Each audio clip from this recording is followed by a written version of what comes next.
deadly riots over the government's plan to avoid defaulting on its loans. Is that the unemployment keeps rising, and it has to keep rising just because you have an excess supply of goods, which is this is all borrowed money that our and kids that debt is owned by banks in other countries. about $1 trillion Spilling over wires. M-O-N-E-Y, in the form of a convenient personal loan. Filter cigarette that delivers the taste, and 45 malt liquor. Are you hot? U.S. planning to bomb Iran. Sanctioning terror attacks in Iraq. Strong. And there's Army Strong.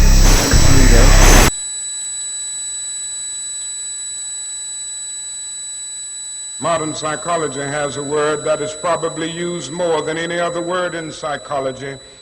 It is the word maladjusted. Maladjusted. I would like to say to you today that there are some things in our society and some things in our world for which I'm proud to be maladjusted. And I call upon all men of goodwill to be maladjusted to these things until the good society is realized.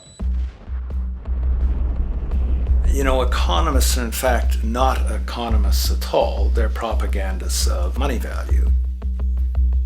This system is more wasteful than all the other existing systems in the history of the planet.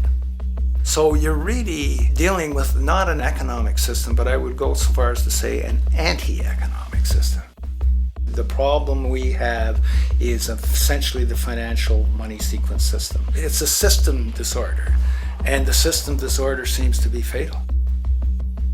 There is no profit under the current paradigm in saving lives, putting balance on this planet, having justice and peace or anything else. Disease supports medicine. It supports doctors and hospitals. But if you really were able to eliminate most diseases, you would eliminate professions as well. You have to create problems to create profit.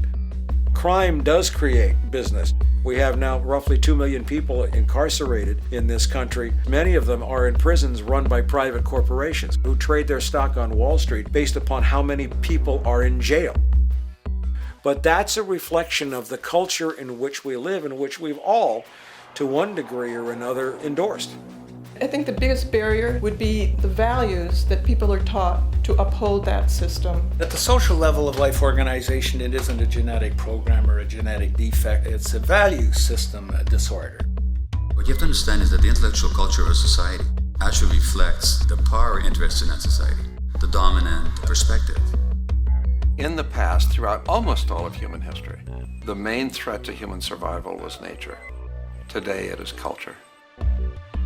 Not only does structural violence kill more people than all the behavioral violence put together, structural violence is also the main cause of behavioral violence.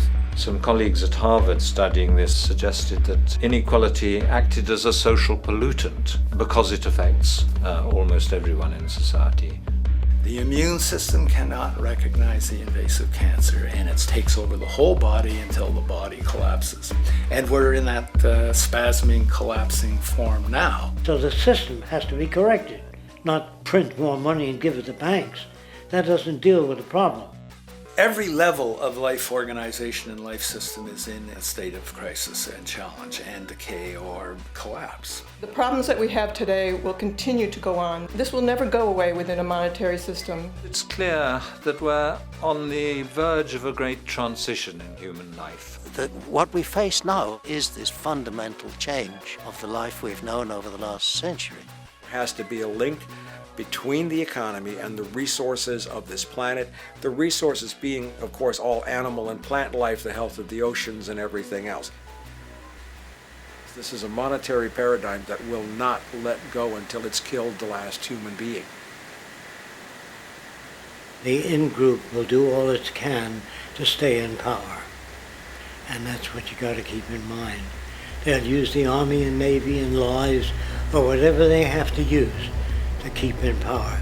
They're not about to give it up because they don't know of any other system that will perpetuate their kind.